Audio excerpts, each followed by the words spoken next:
ஆழ்வார்கள் வாழி அருளிச்செயல் வாழி தாழ்வாதமில் குறவர்தாம் வாழி ஏழ்பாறு முய்ய அவர்கள் உரைத்தவைகள்தாம் வாழி செய்யமறை தன்னுடனே சேர்ந்து.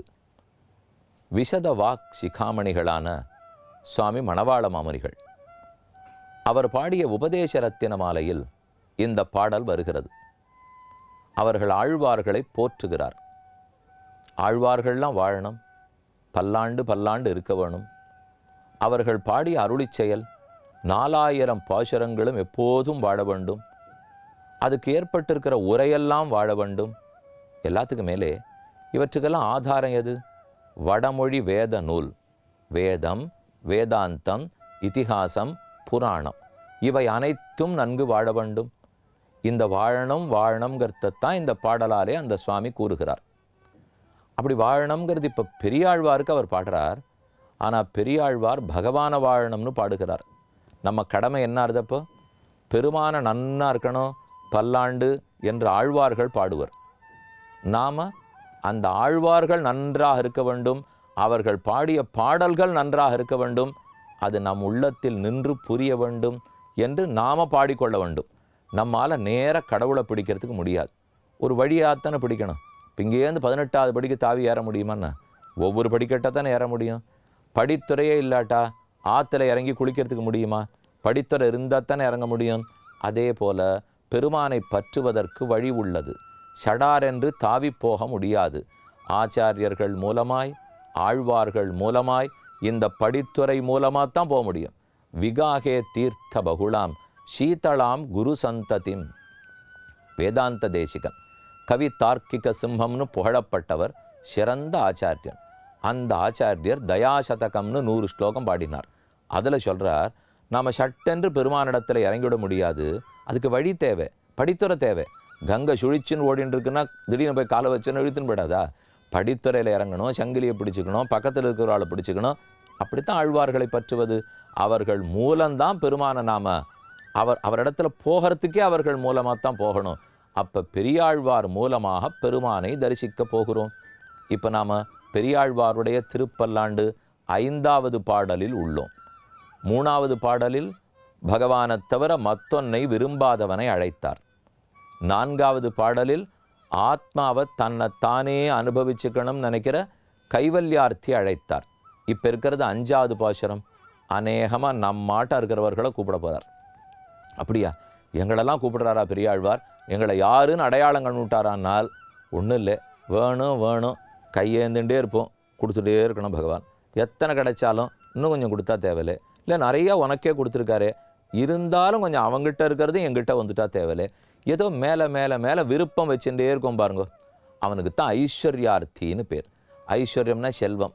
இங்கே வெறும் பணங்காசு செல்வத்தை மட்டும் குறிக்காது. இது ஐஸ்வர்யம்னால் எப்பேற்பட்ட பணக்காரராக இருந்தாலும் கண்ணால் பார்க்கத்தானே முடியும், மூக்கால் தானே மூச்சு விட முடியும், நாக்கால் தானே சுவைச்சு உண்ண முடியும், கையால் தானே தூக்க முடியும். இல்லை ஒருவேளை பணக்காரங்கிறதுக்காக அவர் மூக்காலேயே பொட்டி படுக்கையெல்லாம் தூக்கிடுவாரோ? இல்லை இவர் ஏழைங்கிறதுக்காக அவர் மூக்கால் மூச்சு விடாமல் காதால் மூச்சு விடுவாரோ? பண்ண முடியாது இல்லையோ. ஏழையாக இருந்தாலும் பணக்காரனாக இருந்தாலும் படித்தவனாக இருந்தாலும் படிக்காதவனாக இருந்தாலும் காதால் தான் கேட்கணும், கண்ணால் தான் பார்க்கணும், நாக்கால் தான் சுவைக்கணும், மூக்கால் தான் மூச்சு விட்டாகணும், தோலால் தான் தொடு உணர்ச்சி கிடைக்கும். இது உண்மைதானே? அப்போ இந்த அனுபவத்தை தான் ஐஸ்வர்ய அனுபவம்னு சொல்லுவாள். கண்டு கேட்டு உத்து மோந்து உண்டு உடலும் தெரிவறிய அளவில்லா சிற்றின்பம். இந்த இன்பம் தான் சிற்றின்பம். அதைத்தான் ஐஸ்வர்ய அனுபவம். அதனால் பணங்காசு அனுபவம் ஐஸ்வர்ய அனுபவம் நினச்சிக்க வேண்டாம். பார்க்கறது, கேட்கறது, தொடறது, முகர்றது, சுவைக்கிறது, இது எல்லாத்திலையுமே கிடக்கிறோம். ஆனால் இதெல்லாம் அல்பம், அஸ்திரம், சின்ன சின்ன பயன்கள் தானே, சின்ன இன்பம் தானே. மேலும் இது நீடித்து இருக்க போகிறதா? இல்லை. நிறையா இருக்க போகிறதா? இல்லை. அப்போ சிற்றின்பமாக இருக்க போகிறது அனித்தியம். 10 நிமிஷம் அனுபவிச்சா போக போகிறது. இப்போ நல்ல ஒரு சக்கரை பொங்கல் கையில் கொடுத்தா தொன்னையை வச்சுன்னு சாப்பிட ஆரம்பிச்சு அப்படி முதல் உருண்டை போட்டுக்கச்சே ரொம்ப நல்லா இருக்குது. எவ்வளவு நேரத்துக்கு நிற்கும்? எடுத்து 2 உருண்டை போடணுன்னா தொன்னை காலி. 10 நிமிஷத்தை தீர்ந்துபடும் இல்லையோ. இந்த எந்த இன்பமுமே நிலை நிற்காதது, அல்பமானது, அஸ்திரமானது. அதையே பார்த்து கொண்டிருக்கிறீர்களே, வாங்கோ, நான் உனக்கு நித்தியமான பலத்தை காட்டுறேன், நீண்ட பலத்தை காட்டுறேன். அல்பமில்லை அனந்தம், அஸ்திரமில்லை ஸ்திரம். அப்போ அல்ப அஸ்திர பலத்தை பார்க்காதீங்கோ, அனந்த ஸ்திர பலத்தை பாருங்கோ, வாங்கோ அப்படின்னு பெரியாழ்வார் நம்மளை கூப்பிடுறார். நாம் அதில் தான் மெதுவாக முன்னேறி ஆகணும். நாம் இப்போ 5ஆம் பாட்டுக்காரர்களாக இருக்கோம். என்ன ஆகணும்? 3ஆம் பாட்டுக்காரர்கள் ஆகணும். 3வது பாட்டில் தானே பகவானை தவிர பயனில்லாதவர்கள் அவர்களை கூப்பிட்டார் இல்லையா? அவர்களாக நம்ம ஆகணும். பரவாயில்ல, இப்போதைக்கு 5ஆம் பாட்டால் அழைக்கப்படுபவர்களாகவே இருப்போம். மெதுவாக பக்குவம் அடைவோம். பகவான்கிட்ட வேண்டி வேண்டி இது வேண்டாம், இது வேண்டாம், இது வேண்டாம், நீயே தான் எனக்கு வேணும்னு ஆயிடுவோம் இல்லையோ. அப்படிப்பட்டவர்களை கூப்பிடுகிறார். ஐஸ்வர்யார்த்தியை 5வது பாசுரம். அண்டக்குலத்துக்கு அதிபதியாகி ஆசுரர் இராக்கதரை இண்டக்குலத்தை எடுத்து களைந்த இருடிகேசன் தனக்கு தொண்டக்குலத்தில் உள்ளீர் வந்து அடி தொழுது 1000 நாமம் சொல்லி பண்டை குலத்தை தவிர்ந்து பல்லாண்டு பல்லாயிரத்தாண்டென்மினே. நீங்கள்லாம் பண்டை குலத்தை தவிர்ந்துருங்க. முன்னாடி எங்கேயோ இருந்தீங்களோ இல்லையோ, அதெல்லாத்தையும் விட்டுடுங்க. இப்போ நான் சொல்கிறத்துல எங்களோட குழுவில் வந்து சேர்ந்துருங்க. இப்போ நீங்கள் முன்னாடி எப்படி வேணால் இருந்துங்க, ஆனால் அதை மறந்துடுங்க. மறந்துட்டு இப்போ எங்களோட வந்து சேர்ந்து விடுங்கள். நாங்கள்ங்கிறதாரு பகவானையே அடையணும்னு விருப்பப்படுறவா. நீங்கள் எதோ உலக இன்பத்துக்கு சிற்றின்பத்துக்கு ஆசைப்படுபவர்கள். விட்டுடுங்கோ, விட்டுட்டு வாங்கோ. நம்ம உடனே கேட்டோம், அப்படின்னா இனிமேல் சாப்பிடவே கூடாதா சுவாமி? கச்சேரிலாம் பார்க்கவே கூடாதா? நாட்டியமே கேட்க முடியாதா? நம்ம ஒன்றும் தூங்கவே கூடாதுங்கிறீரா? நீர் சொல்கிறதே ஓ அப்படி நான் சொல்லவே இல்லையே. இப்போ நன்னா சாப்பிடுங்க, அவர் பிரசாதத்தை சாப்பிடுங்க. நன்னா பூச்சூடிங்க, அவர் சூடி களைந்ததை சூடிக்குங்க. அப்போ அவர் சம்பந்தப்பட்டதை எடுத்துங்க. நான் பட்னி கடான்னு சொல்லலை, எல்லாரும் பிரம்மச்சாரியாருன்னு சொல்லலை, எல்லாருமே தூங்கவே கூடாதுன்னு சொல்லலை. யார் சொன்னா? நம்ம நன்னத்தான் அனுபவிக்கலாம். ஆனால் என்ன நினச்சி நடுறோம்? இந்த அனுபவத்துக்காகவே பிறந்திருக்கிறதா நினச்சி நடுறோம். இதுதான் தப்பு கணக்குங்கிறார் ஆழ்வார். இந்த அனுபவத்துக்கு நீ பிறக்கலை, இதை விட மிக உயர்ந்த அனுபவத்துக்கு நீ பிறந்திருக்க. அதுக்கு நீ சாப்பிட வேண்டான்னு சொல்லலை. அதே பாதையாக வச்சுக்கோ, படிக்கட்டாக வச்சுக்கோ. ஆனால் நீ இதை சாப்பிட்றதையும் தூங்கிறதையும் கல்யாணம் பண்ணிக்கிறதையும் குழந்தை பிறந்துக்கிறதையும் இதை ஒரு படிக்கட்டாக நினச்சிக்காமல் இதைத்தான் மேல் மாடி போய் சேர வேண்டிய இடம்னு நினச்சுட்டோமா? அப்போ எவ்வளோ பெரிய தப்பாக போச்சுப்போ. இது வழியே தவிர போய் சேர வேண்டிய இடம் இல்லை. போய் சேர வேண்டிய இடம் பகவான், வைகுந்தம். அதற்கு வழி இந்த சம்சாரத்தில் நாம் இருந்து தான் ஆகணும். கர்மயோகத்தையோ ஞான யோகத்தையோ பக்தி யோகத்தையோ சரணாகதியோ பண்ண போகிறோம். அந்த பண்ணி வாழ நமக்கு போட்டிருக்கிற காலம் வாழ்ந்து தான் ஆகணும். பல பேருக்கு 85 வயசாக இருக்கும். என்னை இன்னும் இந்த பெருமாள் வச்சுருக்காரே ஏன்னு தெரியலையே. திடீர்னு 35 வயசு என் பேரனை தூக்கின்னு போயிட்டாரே. இருக்கலாமே, பல வீடுகளில் இந்த மாதிரி நடந்திருக்கமோ இல்லையோ. இதை நாம் எங்கே கேட்க முடியும் சொல்லுங்கள்? என்னை ஏன் 85க்கு வச்சுருக்கேன்னு கேட்க முடியாது. அவனை ஏன் 30க்கு அழைச்சின்னு போயிட்டேன்னு கேட்க முடியாது. அப்போ ஒன்றே ஒன்று, 85க்கு வச்சிருக்கியோ இல்லையோ, வைத்து தொண்டு புரிபவனாக வை, ஊருக்கு உபயோகப்படுபவனாக என்ன வை. இதை மட்டும்தான் பிரார்த்திக்க முடியும். ஆக இந்த பாசுரத்தாலே ஐஸ்வர்யார்த்தியை கூப்பிடுகிறார். வாங்கோ, அண்டக்குலத்துக்கு அதிபதியாகி ஆசுரர் இராக்கதரை இண்டைக்குலத்தை எடுத்து களைந்த இருடிகேசன். இந்த பாடலில் 2 விதமான ஐஸ்வர்யார்த்தி. இப்படி ஒருத்தர் அப்படி ஒருத்தர். இவர் ஒன்று கேட்குறார், அவர் ஒன்று கேட்குறார். இவர் யாருன்னா நிறைய சொத்து பத்து இருக்கிறவர், தொலைச்சிட்டார். அவர் கேட்குறார், எல்லாம் தொலைஞ்சி போச்சு, தொலைச்சது எல்லாத்தையும் இன்னும் கொஞ்சம் மீட்டு கொடு, என்னுடைய விரோதியெல்லாம் தொலைச்சி எனக்கு சொத்தை மீட்டு கொடு. இது ஒரு வர்க்கம். அவர் இன்னொரு வர்க்கம், எங்கிட்ட சல்லி காசு கிடையாது, இருந்ததெல்லாம் நான் ஒன்றும் தொலைக்கலை, கொஞ்சம் புதுசாகவே கொடு. இது இன்னொன்று, அபூர்வ ஐஸ்வர்ய காமன், பிரட்ட ஐஸ்வர்ய காமன். புதியதாக கொடுன்னு கேட்குறவர் ஒரு கோஷ்டி. எங்கிட்ட புதியதெல்லாம் எங்கிட்ட இருந்தது நிறையா, இருந்தது எல்லாத்தையும் தொலைச்சிட்டேன், அதெல்லாத்தையும் மீட்டு கொடு, அது இன்னொரு கோஷ்டி. இந்த 2 பேரும் பகவானை வந்து இப்படி பாடுவாளாம். அண்டக்குலத்துக்கு அதிபதியாகி, அண்டாதிபதையே நமஹ, 7 14 லோகம் அண்டம், அதை போல் 1000 அண்டங்கள், இப்படி எத்தனையோ அண்டங்களோடு இருக்கிறாமே. உங்ககிட்ட தான் எல்லா சொத்துமாமே, நிறையா பங்களாலாம் வச்சிருக்கிறாமே, அழகழகான வீடெல்லாம் தோட்டம் துறவெல்லாம் வச்சிருக்கிறாமே. இப்படி சொல்லிகிட்டே இருந்தால் என்ன தெரியுமா அர்த்தம்? எல்லாம் உங்ககிட்டே இருக்கே, கொஞ்சமான எங்கிட்ட வர வேண்டாமா அப்படின்னு தானே பொருள். இப்போ ஒரு சாமியை பார்க்குறோம், எவ்வளோ ஆப்பிள் வச்சுருக்கீர், எவ்வளோ ஆரஞ்சு வச்சுருக்கீர், ரொம்ப நல்லா இருக்கு, இமாம்பசந்து மாம்பழம் ஒரு 12 தேரும் போல் இருக்கே, இதெல்லாம் சொன்னால் நீரே வச்சுருக்கீரே இமாம் பசந்தி எனக்கு தர வேண்டாமா, ஒரு 2 மல்கோவா எங்கிட்ட கொடுன்னு அர்த்தம். அதை போல இவன் கேட்குறானா, அண்டாதிபதையே நமஹா, அண்ட குலத்துக்கு அதிபதியாகி.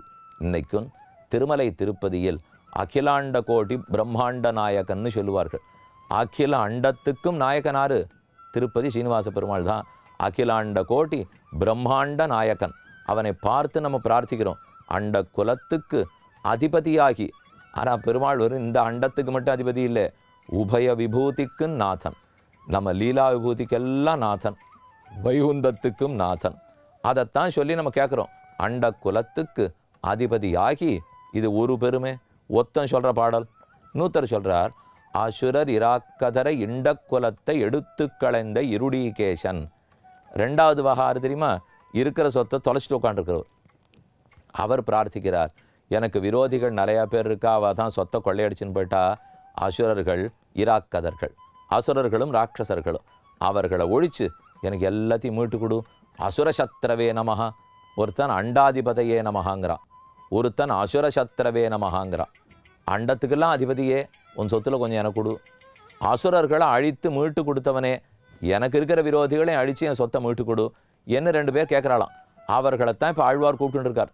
அண்ட குலத்துக்கு அதிபதியாகி அசுரர் இராக்கதரை இண்டக்குலம். இண்டக்குலம்னா நெருக்கமான திரள். எப்பவுமே தீயவர்கள் ரொம்ப நொறுக்கமாக சேர்ந்துருப்பார், நல்லவர்கள் 4 பேர் சேரவே மாட்டார்.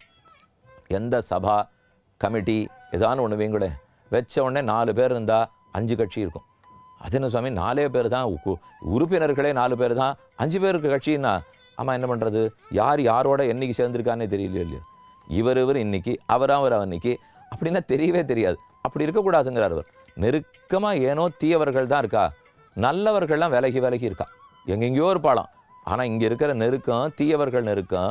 இண்ட குலத்தை எடுத்து களைந்த இருடீகேசன். ரிஷிகேசன்னு பெருமாளுக்கு திருநாமம். என்ன அழகான நாமம். 1000 நாம சஹஸ்ரநாமம் சொல்கிறதோ இல்லையோ, அதில் ஒன்று ரிஷிகேஷா. ரிஷிகம்னா புலன், ஈசன்னா அடக்கி ஆள்றவர், கட்டுப்படுத்துகிறவர், நம்முடைய புலன்களை எல்லாம் கட்டுப்படுத்துபவர். எனில் நம்ம கண்ணு காது மூக்கு கண்ட இடத்துல ஓடாமல் அவரிடத்துல நிற்கும்படிக்கு மாற்றி விடுறவர். அதை தான் ரிஷிகேஷங்கிறார். எங்கெங்கேயோ மேய போகிறதோ இல்லையோ, எத்தையோ பார்க்குறோம், பார்க்கக்கூடாதுன்னா கண் அங்கே தான் போகிறது, கேட்கக்கூடாதுன்னா காது அங்கே தான் போகிறது. ரிஷிகேஷன் திருநாமத்தை சொன்னீங்கன்னு வச்சுங்கோ, அவர் நம்ம புலன்களையெல்லாம் கட்டுப்படுத்தி எல்லாத்தையும் தங்கிட்ட செலுத்திடுவார். கண்ணையும் அவரை பார்க்க வச்சுருவார், காதை அவரை பற்றி கேட்க வச்சுருவார், மூக்கு அவருடைய துளசியை முகர வச்சுருவார். அதனால தான் ரிஷிகேஷன்கிறார். நமக்கு ருச்சியை விளைவிப்பவர். பெருமானிடத்தில் நமக்கு ஈடுபாடு இருக்கணும், மற்ற விஷயத்தில் ஈடுபாடு குறையணும். எல்லாருக்கும் அதான ஆசை இப்போ. ஆனால் அது எப்படி நடத்தணும், ரிஷிகேஷனை பற்றினால் தான் நடத்த முடியும். அண்ட குலத்துக்கு அதிபதியாகி அசுரர் இராக்கதரை இண்ட குலத்தை எடுத்து களைந்த இருடீகேசன் தனக்கு. அந்த ரிஷிகேசனான பெருமானுக்கு தனக்கு தொண்ட குலத்தில் உள்ளீர் வந்து அடிதொழுது 1000 நாமம் சொல்லி. தொண்ட குலம்னால் நாம் பகவானுக்கு அடிமைன்னு புரிஞ்சின்ற குலம். இந்த தேகமும் ஆத்மாவும் ஒன்றுன்னு தப்பாக புரிஞ்சுட்டு இருக்கோம். அந்த அஜ்ஞானம் போயிட்டு ஆத்மா தனி, அது பகவானுக்கு அடிமை அப்படிங்கிற ஞானம் வந்துடுத்து. அதைத்தான் தொண்டக்குலம்ங்கிறார். தொண்டக்குலத்தில் உள்ளீர் வந்து அடி தொழுது. பகவானுடைய திருவடிகளுக்கு அடிமை செய்வதே நமக்கு புருஷார்த்தம், அதுவே பயன் என்று தொழுது 1000 நாமம் சொல்லி. அவனுடைய குணங்கள், பகவானுடைய அழகான திருமேனி, அவருடைய ஸ்வரூபம், அவருடைய திருவிளையாடல்கள், இதெல்லாத்தையும் சொல்ல வருகிற 1000 நாமத்தை சொல்லுங்க. 1000 நாமம் சொல்லி பண்டை குலத்தை தவிர்ந்து பல்லாண்டு பல்லாயிரத்தாண்டு என்பினே. பண்டை குலம் எங்கெங்கோ பிறந்தோம் வளர்ந்தோம் நினச்சிருக்குமே, அதெல்லாம் விட்டுடுங்க. தவிர்ந்து உடலேன்னு பார்த்துட்டு இருந்த குலத்தை விட்டுடுங்க. இனிமே ஆத்மா பகவான்னு பார்க்குற குலத்துக்கு வாங்கோ. பண்டை குலத்தை தவிர்ந்து பல்லாண்டு பல்லாயிரத்தாண்டு. ஊரெல்லாம் என்ன தெரியுமா சொல்லணும், ஐஸ்வர்யார்த்தியா எங்கெங்கேயோ அலைஞ்சிருந்தாரே, பெரியாழ்வார் கூப்பிட்டத்துக்காக அவனும் அவரோட சேர்ந்து பல்லாண்டு பாடிவிட்டானே அப்படின்னு ஊரார் வியக்கிற அளவுக்கு என்னோட வந்து சேருங்கோ.